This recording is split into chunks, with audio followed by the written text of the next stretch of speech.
In serata è passata senza complicazioni la piena del fiume Bacchiglione in zona Paltana. Sul posto per monitorare la situazione da giorni è presente la Protezione Civile, che ieri aveva provveduto anche a distribuire sacchi di sabbia alle abitazioni a rischio situate nella golena. Occhi puntati sino alle ore 22, poi la lieta notizia.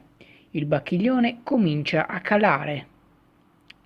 Piena passata, ora si può tirare un sospiro di sollievo. Swishamer Channel News Night, Padova.